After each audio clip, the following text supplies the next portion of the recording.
When I thought of this podcast for the city of Osawatomie, the first person I thought that I wanted to get to know is somebody that everyone knows that I haven't had a chance to really talk to yet. And that person is Mr. Harrison, eighth grade American history teacher. I am so jazzed. We got it. Can you hear me? I can hear you, Mr. Stevens. How are you? I'm doing so good, Mr. Harrison. So that's what your room looks like, huh? Well, this is my corner. That's right.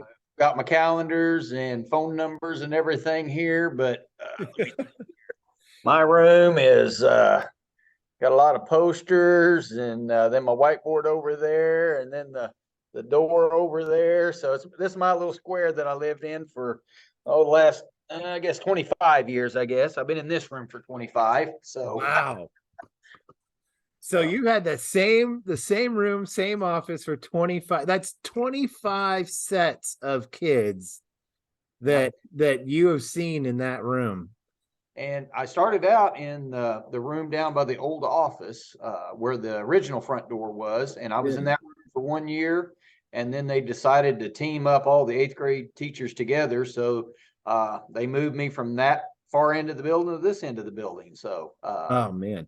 So I hope you understand. The end of last year, they gave away an award and you won an award. And I know that you weren't like, your humility wouldn't allow you to truly just like accept that, everybody in the district thinks you're legendary, right? well, So I don't see myself that way. I'm just excited to be a part of Osawatomie School District. right. I know that about you, but that's the reason why you were the first person I thought of when I wanted to start to get to know the town and start to get to put this podcast together. It's every single person, every student I've ever had has always had glowing remarks about you and has always talked highly about you. And I've had your daughter Hillary in class 2 years, and she's just a great kid. What a fantastic kid. Her zest for life, or zeal, I guess, for life is unmatched, and her bravery is uncanny. If I were half as brave as her, like, oh man, I could take the world on. But she marches to her own drummer. I guarantee you, and she will let you know she does. So that's okay. I don't have to worry about her, just following the crowd, because she's going to do what she thinks is right, or thinks is. But she and I butt heads quite a bit, but that's what dads and daughters do. Especially teenage daughters, right? But she doesn't like drama. She just likes to do what she needs to do, and she likes her friends and everybody else, but she doesn't want to be drawn into drama, and that's good. That's good. I don't like to be drawn into it either. No, I'm a self-proclaimed pacifist. I don't like any of that stuff. I get heartburn whenever you go through the channel list and like Bravo comes by. Like, I get heartburn just looking at the channel list. Like, I can't take that kind of drama. So when you were born and raised in Van Buren, Arkansas. Yes. How old were you? Is that where you graduated high school from? Where I graduated high school. My dad still lives in the house that I was raised in. Wow. They bought that house in the 1st of May of 1965, and I was born at the end of May of 1965. And so I went to a country elementary school, and we fed into a traditional junior high, 7, 8, 9. And then I rolled into a high school, 10, 11, 12. And Mr. Stevens, I thought I'd live in that town or that county all my life. I just, my mom and dad were both factory workers, and I just assumed I'd be a factory worker. I did start off, I worked at McDonald's when I was in high school, but then I did get a factory job. And I always tell the kids that story. I said I would work from 7 to 5:30 every day. And I liked the guys I worked with, but then I'd go home and it'd be, what did I think about today? It wasn't much. And so I wasn't very happy. And, my wife and I, we got married, and her mom. Did you meet her there? No, I met her at a 4th of July celebration up in Kansas, down by Coffeyville. Okay. We started dating long distance, 250 miles one way and this and that. And so we got married, and I was still working for that company. And her dad worked at the coal mine down here by Prairie View at Okay. the Lake power plant. Okay. Well, closed the above ground operation down, but he got transferred to Alabama. And Kathy and I had been married about 6 months. And when they moved to Alabama, I said, well, I need to take her down so she could see where her mom and dad lived. And so we go down. I got vacation. We went down, and while we're there, they're driving us around, showing us the sights. And all of a sudden, they're driving me down through the middle of the University of Alabama. And I'm football, and this is great. And so they're showing it to me. And then later on, we go home, and they're sitting there, and we're eating, and they go, "Hey, we want to offer you a proposition here.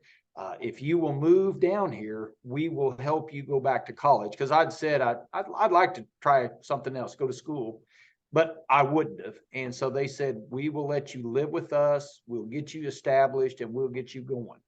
And so let's see, what am I? I'm 25. I'm almost 26. I'm 25 at that time. And so we go back home to Arkansas, and we sit there and pray about it. And we talk about it. And I said, if I don't jump now, I will never jump. And I said, I'll be stuck. We'll be stuck here. And so you talk about a hard conversation with your mama and tell her you're leaving. That was hard. And, but left 530 miles to the southeast of us and went to college. And I didn't go the traditional 4 years. It took me 5.5. Yeah. Not that kid, but we got through it. And then at that time, when I graduated, we just had our firstborn, Larissa, and we were down there by ourselves then. Her dad had already been transferred to another mine, and he was living back up this way. And so, you know how it is, that first baby, we can't do it right. And so we had to make a decision. Are we going to Arkansas, or are we going to Kansas, where her mother and dad were? Right. Happy wife, happy life. We're going where her mom and dad are. And so we do that. And we moved here in March of 97. Really too late. All the teaching positions were being filled, but I put my applications out, and I was working up at a little place in Lewisburg making picture frame ornaments, factory job. And then hadn't heard anything from anybody. All right, here we go. Yeah. Got your afternoon announcement. Help in the morning passing out student schedules. So you can We'll do that. We'll help with schedules in the morning. That's right. But I hadn't heard anything. And so, we were living with her mom and dad again up here with a baby, and we were ready to get out. And so, no teaching job this year. So I was going to work at the factory, and I got hired on at Dillard's warehouse up there on the south end of Olathe. Okay. And I was going to work half time up there in the evening time. So I was going to work a job and a half. And I no more than accepted that job, was getting ready to start, when the teacher here at the middle school, the history teacher, got a job in Missouri, and this job opened up, and they still have my record on file. And so they called Kathy, because I was working, and saying, "Hey, would he like to interview for this?" And of course she said, "Oh yeah, he wants to interview." I came in on a Friday afternoon and interviewed up at the high school. Mr. Cook was the superintendent. That's right. Mr. Rickman was going to be the new principal, because the new principal had gotten a job at Spring Hill all of a sudden. So Mr. Rickman had been the counselor. He's the new principal. And so I ended up being Mr. Rickman's very first hire. Wow. And so when I started, Mr. Stevens, the only guy I knew in the building was Mr. Rickman, and I didn't know him that well. Scared to death. And but I had, well, so when you first started, you were 30. I was 32. 32 when you first got in the classroom. Got in my first real classroom of mine. So I need to tell you this, because you and I are kindred spirits. and my wife and I dated long distance for 6-8 months, and then I moved up to Kansas City, and we ended up getting married. And then I chased my dreams in radio for a year and a half. After getting fired a bunch, I got a job and came back home, lived with my in-laws, and got a job working tech support for FedEx. And I just thought, I'm not fulfilling myself in this career. started going back to school. My mother-in-law offered to help us while I went back to school. And so I went back to school, living with my in-laws. I got my bachelor's of science in mathematics when I was 27. I went back and I got my degree, and my first teaching job, I was 32 years old at J.C. Harmon High School. It was a mid-year hire. I got hired in January. And you know, as it turned out, the house that we're in here now is where Grandpa lived at 10th and Pacific. And you know, my father-in-law is from this area.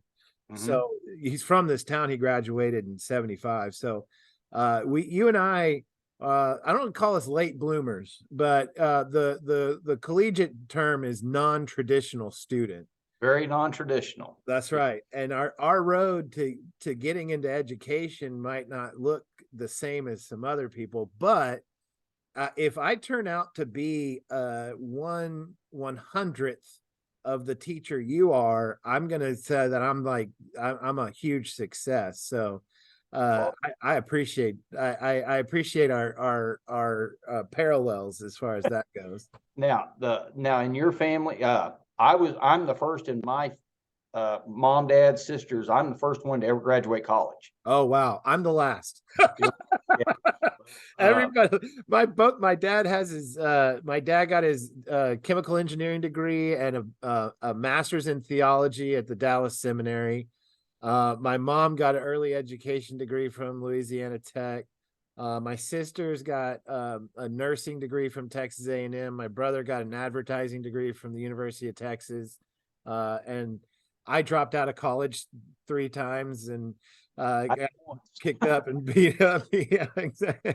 And you know, after realizing that the real world was not awesome, I wanted to go back to school and find a way to you know, not live in the real world anymore. I love that school, as an educator, as a teacher, you know, yes, it's a real world. Yes, we have a huge impact on our community, but the thing that gets me is that this isn't real life, right? We're assigning grades for tests. Oh, just a second, Mr. Stevens. I got somebody at the door. No worries. Take your time. Oh, that's so funny. I am just floored that he has such a parallel story. That's really interesting. That's fascinating to me. And he has just spent that time with his in-laws. You know what I do wonder? I wonder how close he is with his father-in-law. Because my father-in-law is like my best friend. So I'm interested to see.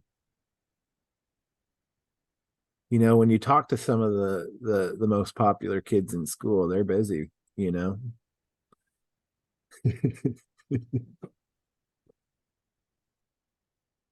We went out to eat as teachers, and one of my colleagues may have lost his wallet, so he's looking at my truck. Oh, so, no. Yeah, so I hope I saw him. I remember him getting it out at the restaurant to leave the tip, but you know, I didn't think anything about it. So hopefully he finds it. Yeah, that's a horrible deal. Yeah, your heart sinks 2 foot when that happens. Oh yeah.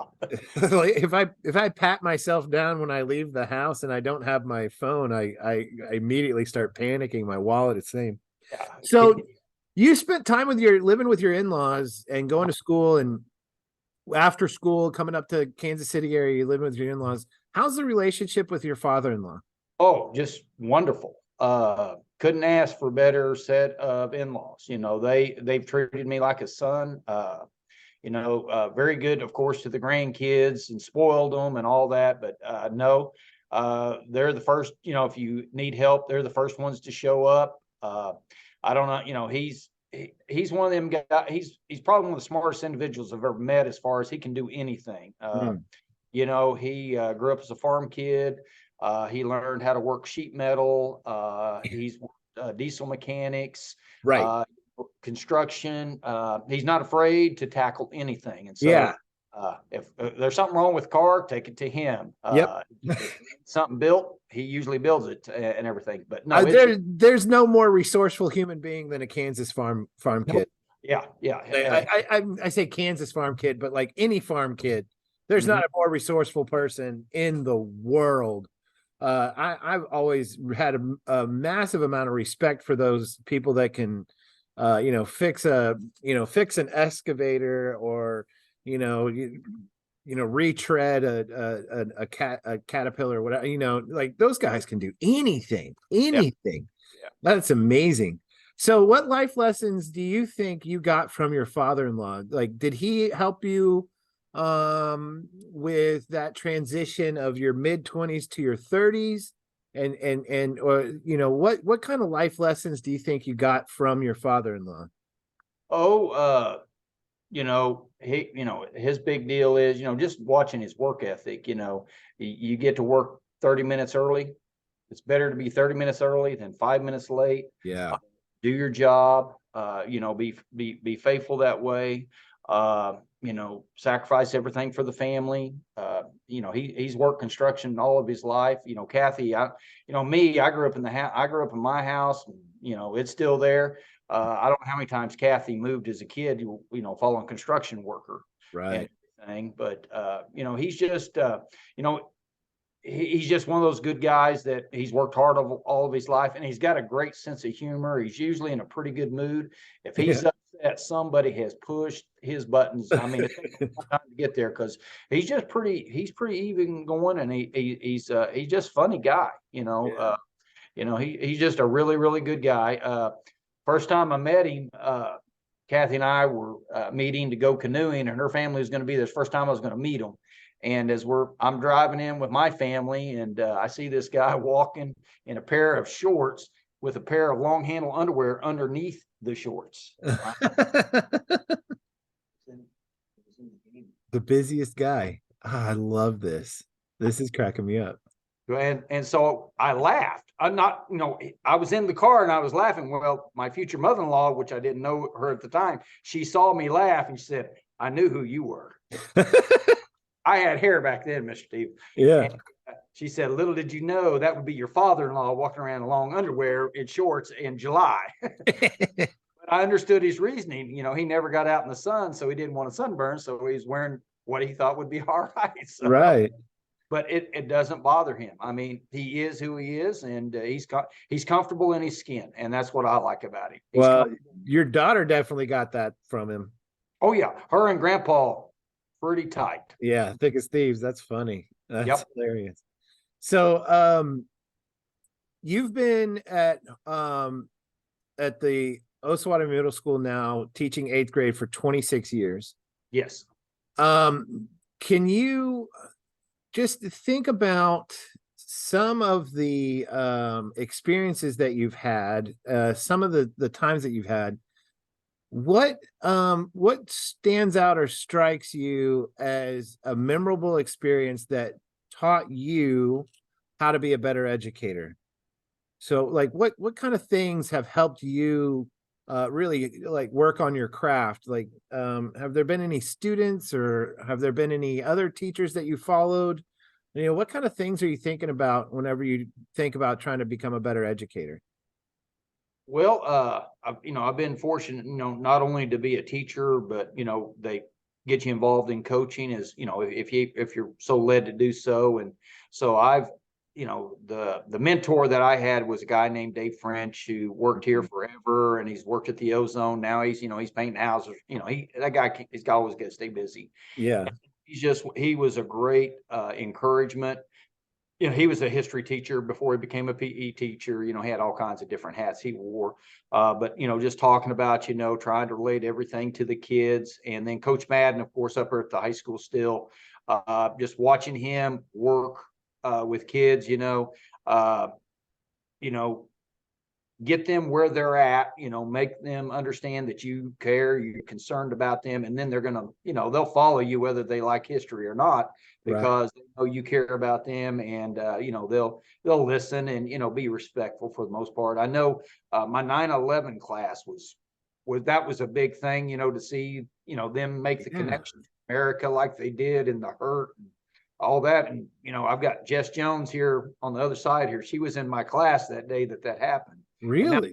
with her. Yeah, there's several in this district that were in my 8th grade class during 9/11 and everything. And so Wow. those type of just experiencing those type of things when the flood hit, it was, that was a hard year. 9/11 was difficult, but that was up in New York. Right. But when that hit the town here, and everybody had worked for July trying to help people. And, we had people staying up at Trojan and, just doing everything we could to help. That year wore us out. And, but just trying to take care of the kids and their families. And now with COVID, my goodness, just the mental aspect, not only of us, but with the kids now. It's just, I want the kids to know we care. Yeah. We care. Yeah, my history is probably not going to change your life much, but I just want you to learn how to think. And, choices have consequences. Some of the stuff we're seeing, we saw back 30 years ago. Let's see how that worked out. Nothing new under the sun, and just trying to get them to think and make connections. That's all that I've seen, and just that caring part. Mrs. French was a 7th grade history teacher here for years, and she had a sign in her room that said, "They don't care what you know until they know how much you care." And that one's really powerful. That's, I just want my kids to know I love them. I always tell them, once you're in my room, you're always going to be referred to as one of my kids until I can't remember your name. I feel that. Getting that, boy, you had to tell me your name and this and that, but it's just about caring for kids. How many weddings have you been invited to? How many weddings? Like student weddings. Do you catch yourself going every year to another kid's wedding? I haven't been invited to. I've been invited to a few, and I being a ordained minister and a pastor down there at First Baptist Church, I actually got to marry a couple of couples. In class and everything, so that's a unique situation. But and then, well, now I'm such the age that I've got kids of my first kids coming through. Now, grandkids, I should be out. I know you didn't start till you were 32. So if you have taught some kids grandkid and they that's I've been here too long. Yeah. I've got kids of some of my first students come rolling through. So that has to be pretty interesting. That that first couple of times that happens to you, what goes through your mind? Is it just like a reminder that the days are long and the years are short, or? Yeah, it's just like, it doesn't seem that long ago I had mom or dad sitting in this class with, where you're at right now. And one of the good things, I guess, is with the parents already, I said, guys, you know how I am. I'm not going to, I don't think I've changed too much as far as my personality and the way I deal with kids. So, I'm going to be a straight shooter as best I can with them, and I'm going to encourage them and, pump them up as best I can. But and then, and see the kids do some things and go, yeah, your dad did that too. Yeah. I can see how you're related. Right. Oh, so those are genetics. Okay. Great. That's really funny.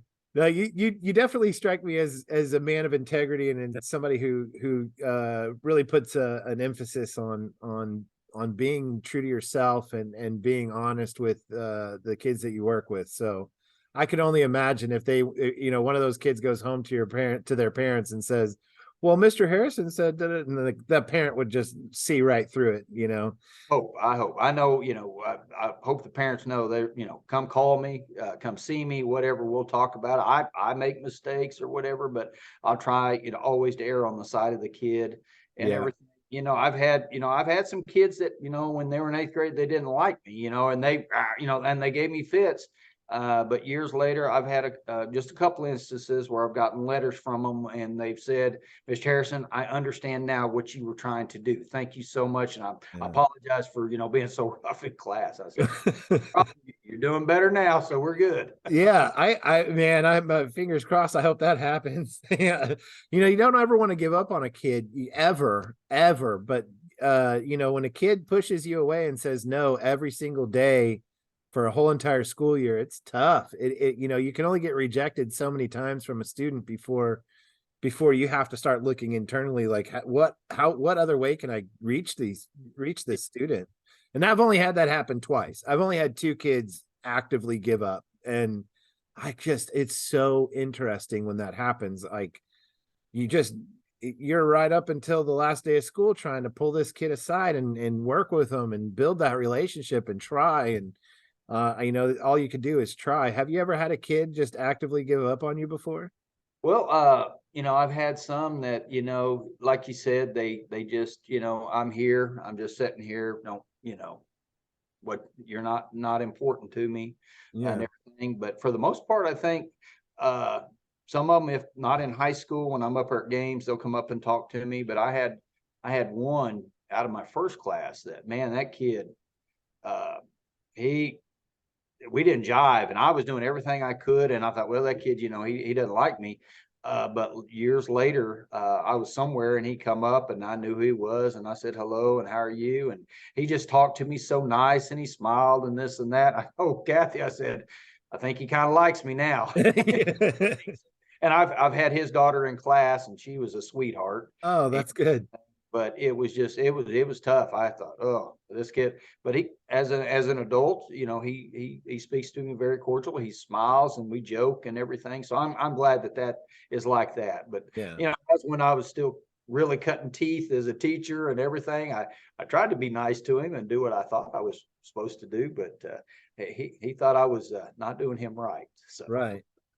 Have you had, and this is a weird question, and you don't have to answer this, but have you ever felt like you failed a kid?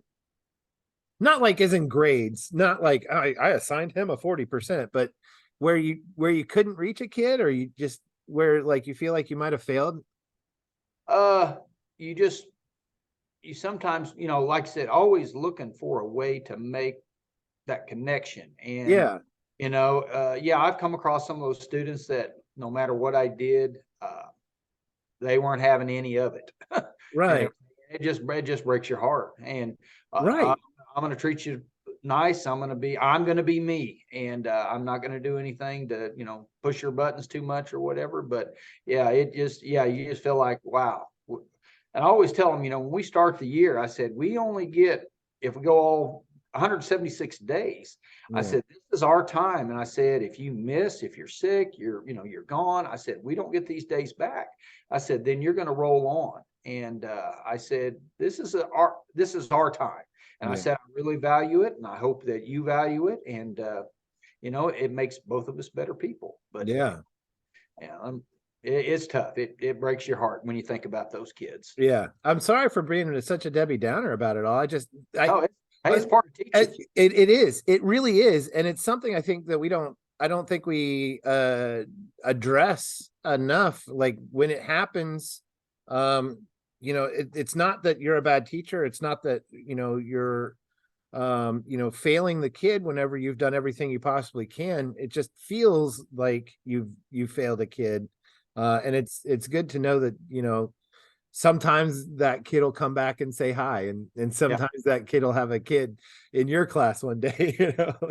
That's going to be interesting when it happens. I'm fascinated by your career and how you got there and the parallels of it all. So a lot of questions that I constantly am asking myself. I just wanted to know from your perspective.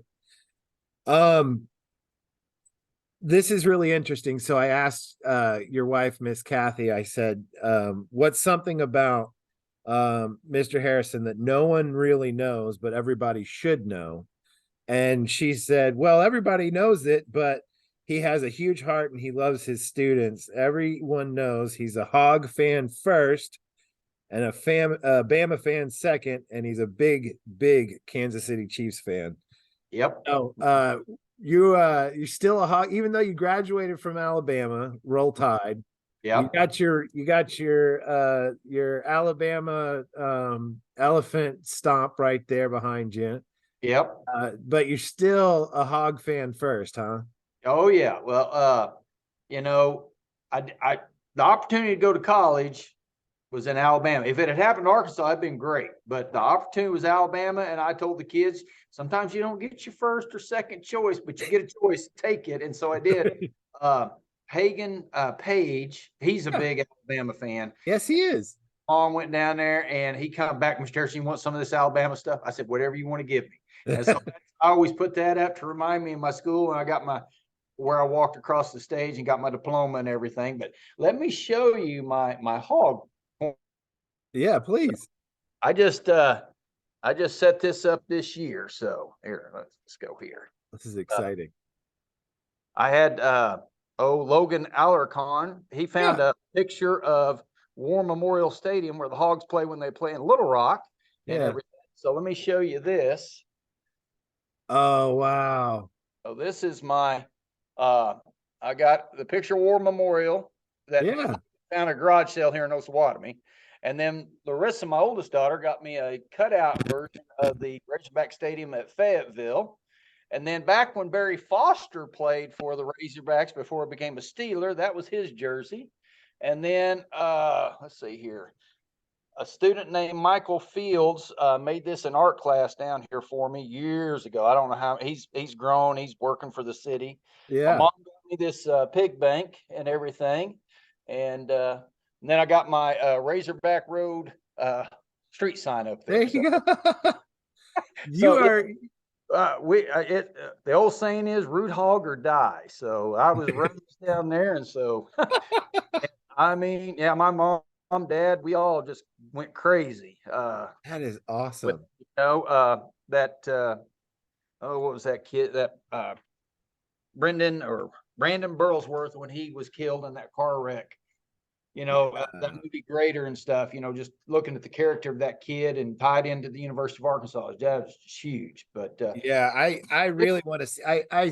I saw like a 30 for 30 maybe on that, but I know that movie. I know I really want to see that. It's got some hokey parts in it, some people will say hokey, but just thinking about where he came from, what he accomplished is just unbelievable. We went to Branson here a couple of weeks ago, and so we were going down to my dad's in Arkansas. So we went down through Harrisonville, where he's from. Well, I found the little cemetery where he was buried. Oh, wow. It's a little country cemetery. His stone isn't this huge, big thing, whatever, but it's sad to think about. Man, he was right there, going to play with Peyton Manning, should have some Super Bowl rings on his finger, and it wasn't to be, but that was huge. That was huge. Yeah. Oh, man. I had, we have a family friend, my dad's best friend, lifelong best friend from when he, in his adult life, had a son that played guard for the Razorbacks for 4 years in the 80s. Who was that? His name was Darren Worrell was his name. And like every time now I might be making this part up, but the way I remember it, his number was 74. And so I got to high school, in the 90s, like 15 years later, when I got to high school, I wanted to wear 74 for him. And that just turned out to be my favorite number. And anytime I'm like typing up a math problem or, writing out examples or something, I always start with 7 and 4, and then I go to 3. So like, it's just interesting. But yeah, I went to one game when I was just a tot. I might have been 4 or 5 years old, and Arkansas won, and Darren came up with oranges in his hands. And I just remember thinking, why does the football guy have oranges? What's with all the oranges? The Orange Bowl. Yeah, that's exactly right. So let's see. Would that have been the year that Arkansas beat Oklahoma in the Orange Bowl? I believe 86. Yeah. So he was a starting right or left guard on the offensive line for that. Wow. I had a friend graduate 1 year ahead of me. He went up. I don't know if he didn't have a scholarship. He walked on, and he made their scout team or whatever. He tried it for a year. With Arkansas. Heard good things about him up there. And then a kid I went to was in my class. He went up there. He probably would have been on the third offensive line if he'd hung with it, because I heard good reports coming out. But that's as We had one guy a couple of years older than me went up and was fullback for the Razorbacks. He started, Mark Douglas, and everything. So we've had a couple out of Van Buren that went up there, but I don't know. It's just, we don't have a real pro team in Arkansas to root for. So right. Everybody, we hook our hats on the hogs, and here we go. Yeah, that's right. That's right. So that's a kind of a personal question, just because of pick your brain, because I don't know you that well, and it's something to learn a little more about you. Are you closer, would you say, growing up, were you closer to your mom or your dad? Big Mom. Yeah. Yeah. And which of your three children is your favorite? They're all the same, but they all have such unique personalities, and it's just amazing to see them. Larissa with the twins now, and her husband, and them doing what they do, and now JP's getting started with I hope a wonderful teaching career. I'm so excited for him. He worked next door to me here, and I've my entire career I've been next door to a history teacher. So when I was at Harmon, I was next door to a history teacher. Here, I'm next door to a history teacher. And it's really quite unfair because they get to play war movies. So we'll be in the middle of a quiz, and then there's machine guns going off next door, which are way more interesting than factoring trinomials, if you want to know the truth. I understand. Have you ever tried the quadratic formula while the next door neighbor's like playing Saving Private Ryan? No. It's impossible. It's impossible. It's hard to focus, and especially if you've seen the movie, you're going, I think it's this scene that they're watching. So McDonald, get over the edge. Yeah, no, like where it's at. Well, and in high school, like junior high as well, but like it's first period, you hear the same scene every class period. You're trying to clip it to the same for every class. Yeah. That's right. I jokingly, as a math teacher, I always say teaching history has to be so easy. Although just because you get to watch movies and documentaries or whatever. And I know that's not what you do. Right. I don't it's a joke, because I know you have to read papers, and there's a lot of stuff that I wouldn't put myself through. I just wouldn't. I couldn't sit around and read, essays from kids on their thoughts about, whatever it is that you're teaching that week. So sometimes you read them, you go, were they in the same room with me? Because I don't remember this part. Or they'll add something that so-and-so did that. And I go, did not know they did that. Okay. Yeah. This guy invented s'mores. So I was the kind of guy who would try and just just write as much fluff as I possibly could. And when I was in 6th grade, we had a writing assignment in 6th grade. And I made up this whole entire story about staples, and how during World War II, the staple production was changed over to like tin or so. I made up some other metal composition, right? And I made it as believable as possible. And the 6th grade teacher, showed that paper to my mom and was like, he did such good research, and oh, this paper is amazing. And my mom that night at the dinner table was like, what's going on with this paper here? This paper about the staples. Where did you learn all that? And I as honest as could be, I was like, I just made it up. I made up the whole thing. And she goes, that is very believable. And don't do that ever again. Yeah. So I can only imagine a squirrely kid like me in your class trying to get away with one, Oh. That's too good. Well, I really enjoyed this time. Thank you so much for letting me get to know you a little bit and pick your brain a little bit. Is there anything? There is one more thing I really do need to cover with you. And it's a roses and a rose, a thorn, and a seed.